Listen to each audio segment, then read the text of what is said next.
Allora.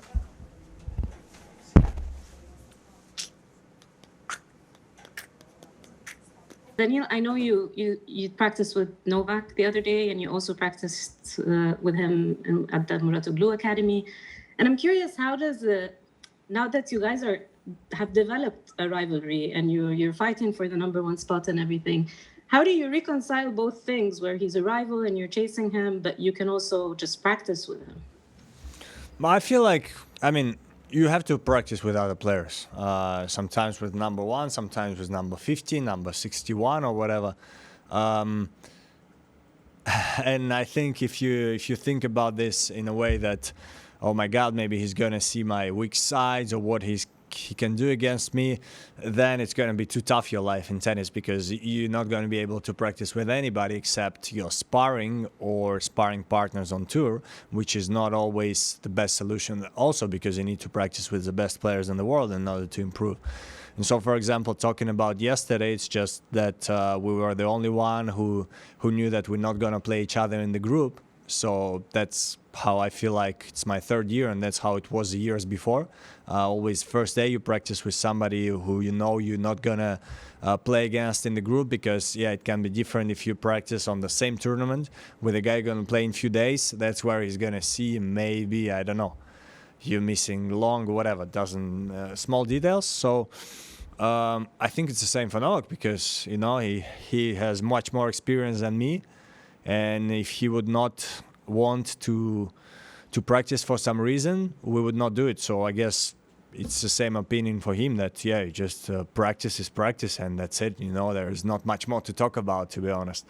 So that's why it's possible, and I think can do it again and again. I ask you about you and Daniel. You had the final in Paris. This rivalry seems to be growing, but it seems to be a friendship that is growing as well. Is it also good for you to have somebody provide this particular challenge to force you to yet greater heights? Well, Daniel is a great guy. I mean, he's true to himself, to his values. He's true to what he stands for.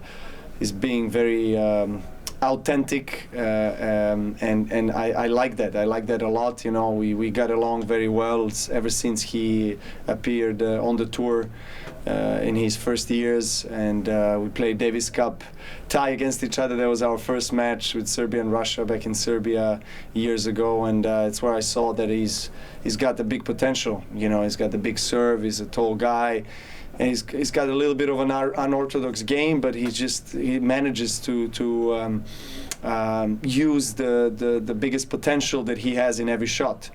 And he's also a very intelligent player, and moves very well for his height. So he's very complete. He's very dedicated as well. He tries to improve all the time, and I think it's great for our sport that there is another big rivalry this year, obviously, with us playing some 3-4 big matches already on the tour, finals of the biggest events, and to yet at the same time show respect and appreciation for each other's characters and also achievements. It's difficult to be very close as friends, so to say. I can't compare him, or probably he can't compare me as his friends, closest friends, but we practice, we get along very well, and we live in this similar environment, and so I understand the mentality of where he comes from as well, and that helps to connect and communicate better. Well, Matteo, it's great to see you here. Who knows what this means for you? My goodness, it was emotional when you qualified. So tell us, what did it mean to seal your place here? It's unbelievable. I remember actually when it came out the news that it would have been here, 2 years and a half ago. And I remember the mayor of the city of Turin back then coming in Rome during the tournament and saying, "Oh, I'll see you in Turin in 2 years." And I was like, "Yeah, right." I wasn't even thinking about that. It was too far, time-wise and also performance-wise. And now I'm here, so I have to really appreciate what I've done with my team, with my family since the beginning, and really hope the energy is going to be high, because I'm really pumped to play here in my home country. I'm looking forward to it. I think obviously, yes, Matteo is the superstar here. There's no question about it. I think everybody likes Matteo, and that's okay. I mean, I look forward to the match. I look forward to playing him. We are the best 8 players in the world, so there's no easy matches. So I definitely look forward to that. I look forward to the energy that it's going to be on Sunday. And yeah, I mean, our group is, I think, from what I see, I think it's maybe the tougher group, to be honest.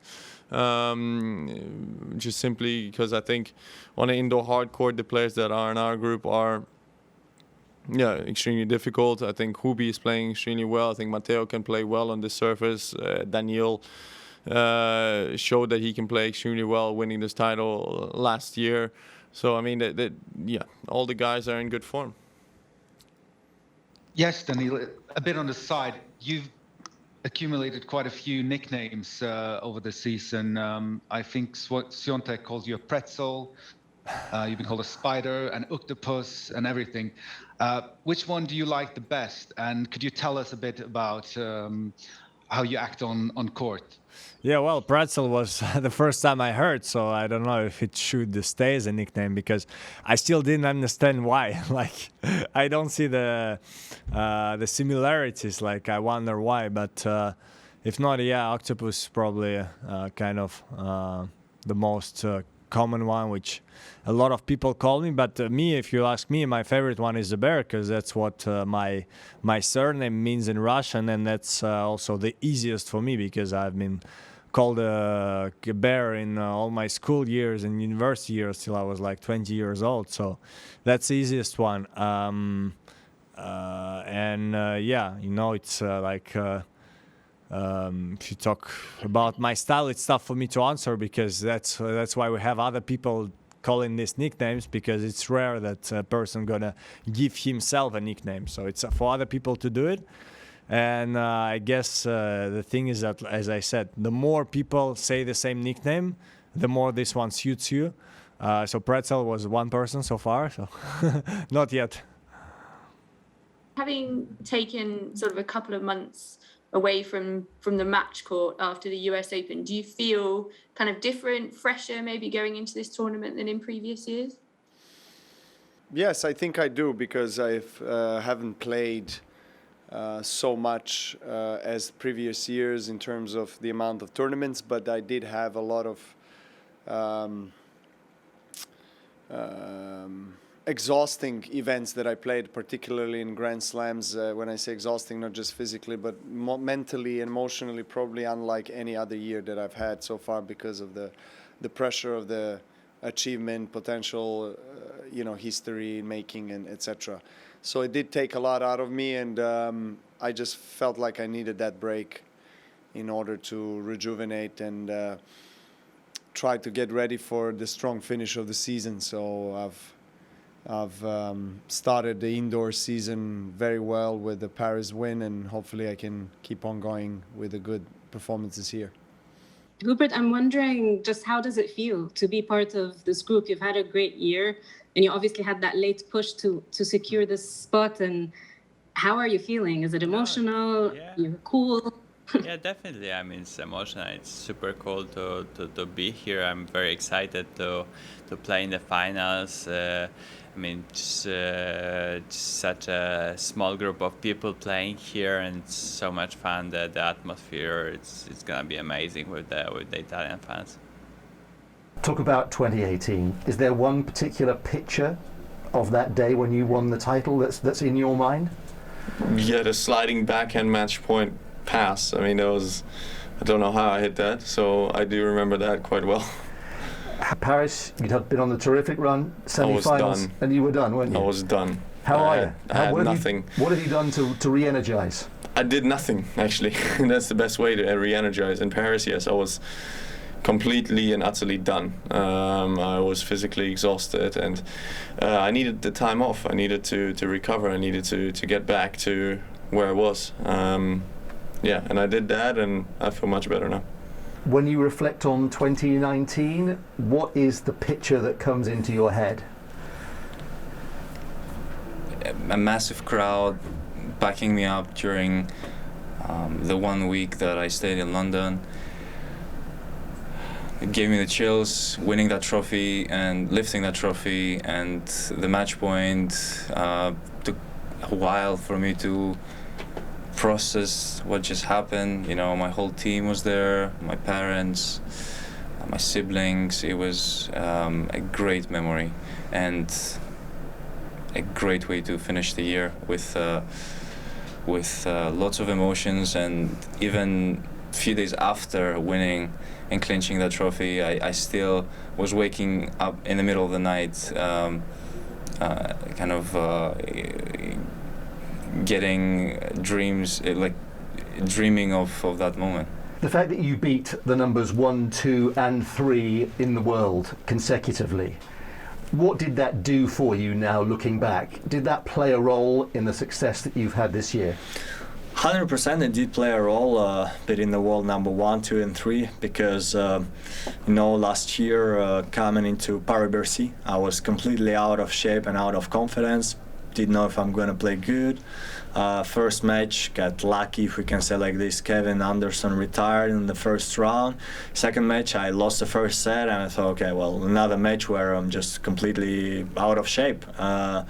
Managed to win it and somehow got my tennis back. But the thing about tennis, you need to confirm it week after week. And once for a few weeks, if you don't confirm it, you can doubt yourself. You can doubt if you can be able to get back this level. So London was really important for me, and to have this result of being number 1, 2, and 3 was just a great boost of confidence. I want to say not only for this year but for the future career.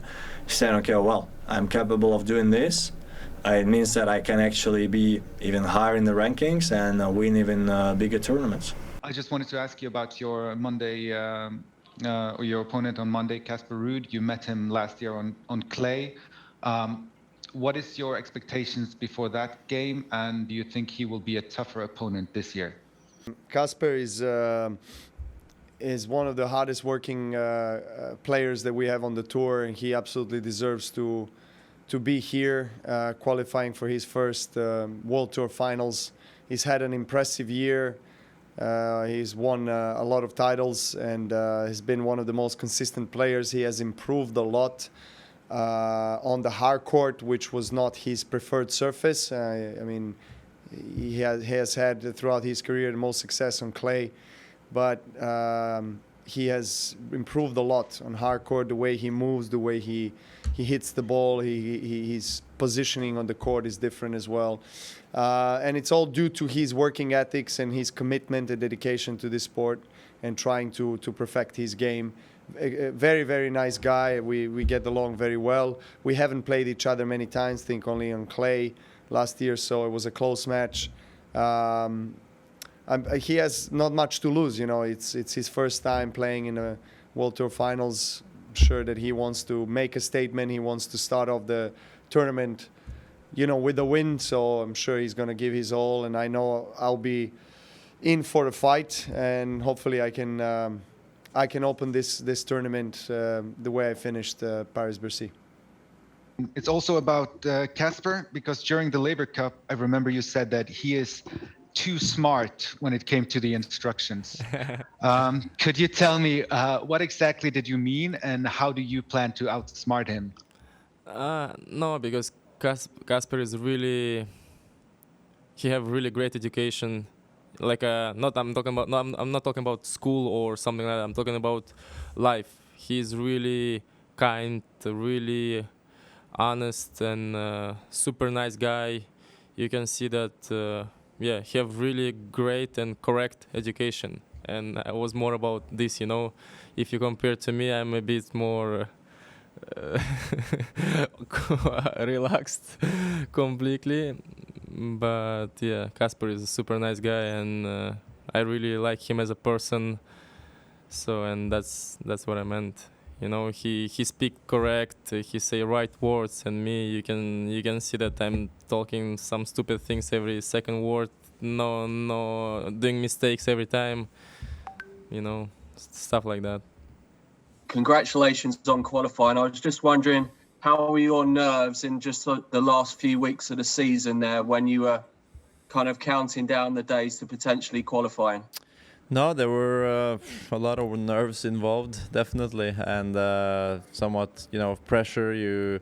I felt like I was in a good position, but I had, guys coming behind me, like Hubert, who in the end qualified day after myself. So I knew that when I went out to play Giron in Paris, the third round, a lot was at stake, and because Yannick and Cameron, they had lost earlier in the day, so I knew that there was a lot at stake, and I felt a little bit nervous in the beginning of the match, but then everything loosened up, and winning the last point of the match point was very satisfying, and one of the moments I will probably remember for the rest of my career. And it's the first time, it's my debut. Obviously, we don't need to think about it now, but I would like, of course, to come back here and play this event more times. But for now, I will try to enjoy the moment and play my next 3 matches without pressure, because the last month has been almost too much to handle.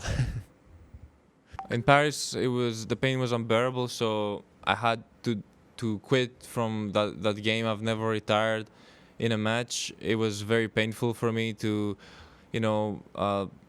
let the crowd down and not play that match. But I had to. It was for my safety, for my well-being, and I don't regret doing that. And the last couple of days I've been practicing with a little bit of pain, but recently I'm feeling much better than I did when I started 5-6 days ago. It's heading towards the right direction, and I'm doing everything possible to recover from it. You've played Novak 10 times already, and it's shaping up to be, let's say, an epic rivalry. So, looking back throughout the years of the rivalry of the Great Three, do you take any lessons, any experience by studying the way that these rivalries have developed in regards to your rivalry with Novak? Not really, because I feel like every rivalry, mine against Novak, mine against anybody else of my generation, is just a matchup, and usually the higher the level of the player is, the more difference every match is going to make. What I mean is that every match, your opponent and yourself, you're going to try to adapt your style. So, for example, in US Open, I tried to take Australian Open as an example, because it was also a Grand Slam final, and try to see what I can do better. I managed to do it. So, of course, Novak, as we saw in Paris, he wanted to take his revenge. So he definitely changed some small things, which I tried to be ready for. And I feel like I was, and he was just better. But I feel like tactically, it was matching up well for both of us. So we both were doing the right things. Just he was better this day. And I think it's so different, like when Roger is playing Novak, or for example Rafa, he's a lefty, so Novak is going to play completely different. So I don't see anything I can really take, except the thing that it's amazing matches. They're amazing fighters. There were some epic matches, and that's the thing I want to try to do also. In a way, of course, it's the easier you win, the better. But against such type of players, you know that normally nothing ever going to come easy. So if you're down, you need to fight and to make his life tough. If you're up, you need to hold your grip and try to finish the match as early as possible. Would you have been happy if Jannik Sinner had made it? He was very close. Would it have been maybe a little bit easier for you to have another Italian in the field? I mean, yeah, I wish him a good luck. I think the more Italians there are on tour, the better it is for everyone, for the crowd, for all the fans, and for us. I think between me and Jannik there is a really good relationship. We push each other to get better, and I mean, he's 5 years younger, so I'm sure he's gonna qualify in the next years. But he had an incredible year. So I mean, it was really few points away. But I think this experience this year is going to help him in next years. Hi, Hubi. Just wonder if after you qualified, If you have spoken with Yannick, if he told something to you, he said you stole my place in Turin, or it's a joke, obviously. I mean, yeah, I mean, he congratulated me. I mean, his team as well. So, I mean, he's an amazing guy, amazing person, and for sure he'll make the finals many times. So in the future. So I mean, it's amazing player, and you know, he's very young and he had so much success, and he'll have a lot more. I just figured out you're going to play Novak Djokovic for the very first time on the ATP Tour. That's kind of weird. What do you expect, and who do you get your advice from? Daniil, Karen? What's the story? Yeah, it's gonna be our first meeting finally. I think it should happen already much earlier, but yeah, it's gonna happen here. And I don't know. I mean, I didn't think about it yet because first I'm gonna meet with Stefanos, so I'm not thinking further, you know. But in this case, I have nothing to lose. I have no pressure. Even if I lose so easy, nothing is gonna happen. So in my case, in this case, it's easy. So not much to say. I think this. I mean, when you play one of the greatest players, you just have to believe and do your best. That's the only thing. It's been a big year, we know, for you. What do you think has changed for you? Do you feel you've changed, and do you feel there's been a change in how other players are approaching you?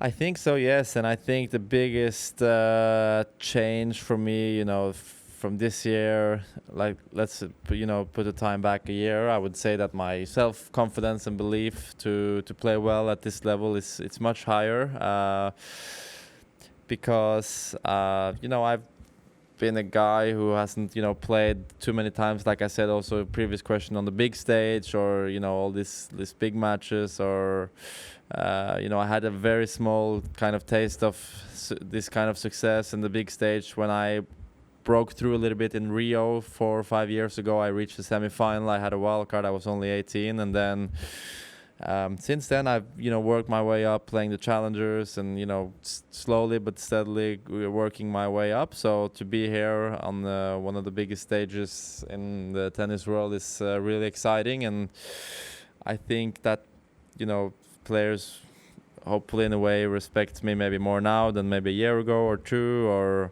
all these things. And if I can, that's something that all players I think chase, to get that kind of status where your opponents fear you in a way. Because if you look at the guy will play on Monday, it's like this a little bit with him. Or if you play Nadal on clay, everyone knows that this is going to be extremely tough. If I want to win, I have to play my best game ever, and I will have to be out there for three hours. So if I can just achieve small percentage of that kind of feeling the players maybe have for a player like Nadal on clay, I will be happy. How are you going to stay relaxed? How are you going to keep smiling? Is that one of the keys to helping you succeed this week? Who's going to be in the crowd for you to pick out maybe? I mean, my whole family, my friends, and so many people that helped me through the years, when I wasn't that good in tennis, and also when I was a kid. So my grandparents are going to be here, my uncle and my cousins, and so it's going to be a great week. Like I said, on court and off court. It's just so special. It's just so special. I think all the Italians should be proud of what Italian Federation and everyone, ATP also made, to make this happen. And I think it's something that it's not that easy. And right now, I think Italy deserves these kind of events.